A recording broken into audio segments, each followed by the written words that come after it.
By the late 19th century, the Catholic Church was standing at a crossroads. The world was changing faster than ever. Nations were industrializing, new philosophies were rising, and wars were reshaping the face of Europe. Some wondered if the papacy could still matter in a modern age. But the men chosen to wear the white cassock in this period would show that the voice of the Church was not fading. It was more needed than ever. In this video, we'll explore 6 popes who carried the Church from the 19th into the heart of the 20th century.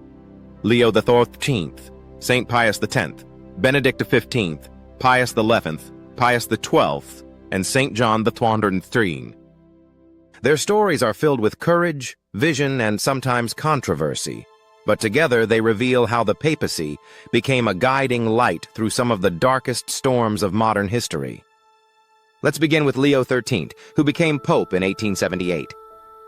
When he took the throne of Peter, the papacy had lost its earthly kingdom. The Papal States were gone. Rome had been seized by the new Italian government, and many believed the Pope's influence would shrink to nothing. Yet Leo XIII turned what looked like defeat into a new kind of leadership. He became known as the Pope of the working man. In 1891, he issued his famous encyclical Rerum Novarum, which spoke directly to the burning issue of the day, the struggles of workers during the Industrial Revolution. He defended their right to fair wages, to form unions, and to be treated with dignity. At the same time, he warned against both unchecked capitalism and revolutionary socialism, offering instead a vision rooted in justice, family, and faith. His teaching became the foundation of modern Catholic social teaching, a legacy still alive today. But Leo XIII was not only concerned with economics. He also championed education, the study of philosophy, and the revival of Thomism, the thought of St. Thomas Aquinas. He encouraged dialogue with the modern world without surrendering the truths of the faith. By the time he died in 1903 at the age of 93, the papacy had regained moral authority and respect across the world. Leo XIII proved that even without armies or kingdoms, the Pope could still shape history. Then came his successor, St. Pius X, elected in 1903. In history have so many people taken part in the Church's supreme moment. Pope Pius XII breaks a precedent in having his coronation take place not inside St. Peter's, but on the balcony, where 500,000 can watch from the great square below, while the radio carries the cheers to untold millions. But only through the newsreel can you see the culminating moment when the first cardinal deacon places the triple crown on him who is thus saluted as the father of princes, the ruler of the world, and the vicar of Christ. And the voice of the new Pope rings out his blessing on all mankind.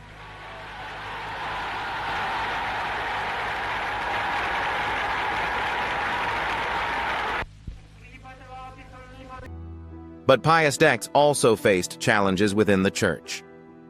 A movement called modernism sought to reinterpret doctrines in light of new philosophies and historical methods. Pius X saw this as a threat to the integrity of the faith and fought firmly against it. Some criticized him for being too harsh, but to his supporters, he was defending the very core of Catholic truth.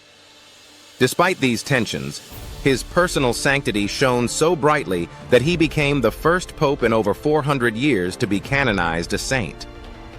When he died in 1914, the world was on the brink of catastrophe, the First World War. Into that storm stepped Pope Benedict XV. Elected just weeks after the outbreak of war, he quickly became known as the Pope of Peace. While governments and generals were calling for victory at any cost, Benedict XV called the war what it truly was: causeless slaughter. He refused to take sides, instead dedicating himself to humanitarian aid. He organized exchanges of prisoners, cared for the wounded, and provided relief for refugees.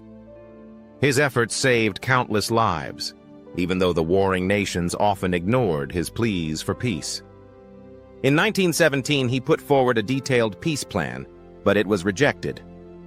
Still, his moral voice stood in sharp contrast to the politics of the day.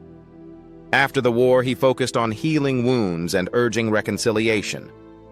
While he may not have stopped the fighting, history remembers him as a light of humanity during one of the darkest moments of the modern era.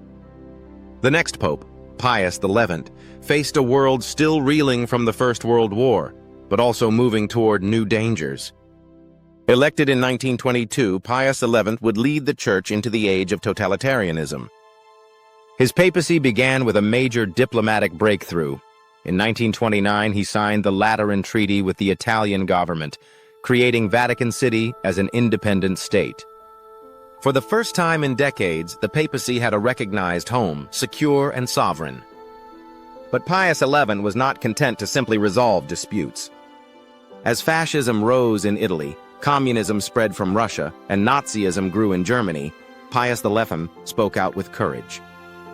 In 1931, he issued Quadragesimo Anno, building on Leo XIII's teaching and addressing the social crises of his own time. And in 1937, he issued one of the most daring encyclicals of the century, Mit brennender Sorge. Written in German, smuggled into Nazi Germany, and read aloud from Catholic pulpits, it condemned Nazi ideology in no uncertain terms. It was a direct confrontation with Hitler's regime at a time when few dared to speak out. Pius XI showed the world that the papacy could be both a spiritual and a moral authority, unafraid to challenge even the most powerful tyrants. His successor, Pius XII, would lead the Church through the Second World War, and his legacy remains one of the most debated in history. Elected in 1939, just months before the outbreak of the war, Pius XII faced an almost impossible task. Publicly, he often spoke cautiously, calling for peace and condemning violence in general terms. Privately, however, he worked tirelessly behind the scenes. He instructed convents, monasteries, and even the Vatican itself to shelter Jews and other refugees. Thousands were saved through networks of Catholic institutions. Some critics say he should have spoken more boldly, while others argue that his silence was strategic, protecting lives that might have been endangered by open confrontation. What is undeniable is that he shepherded the Church through the bloodiest war in history and became a global figure in the post-war era. Pius XII also embraced new technologies, using Vatican radio and film to spread messages around the world. He was the first pope to be widely seen and heard in the age of modern mass media. Finally, in 1958 came a man few expected to change the course of history, John XXIII. At 76 years old, many assumed he would be a quiet, transitional pope. Instead, he surprised the entire world by calling the Second Vatican Council in 1962.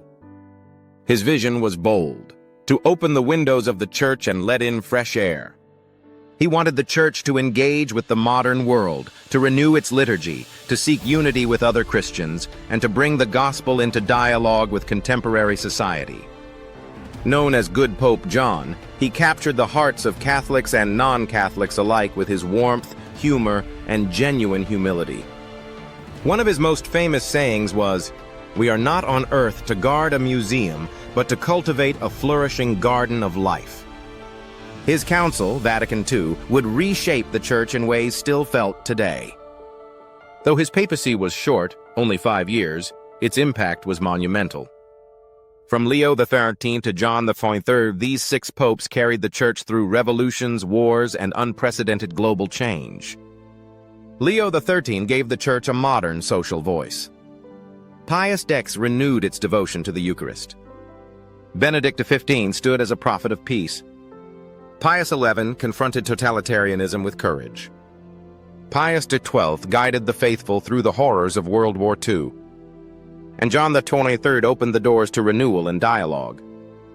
They were 6 very different men, but each carried forward the mission of Peter: to strengthen the faith, to guide the flock, and to keep the Church alive in every age.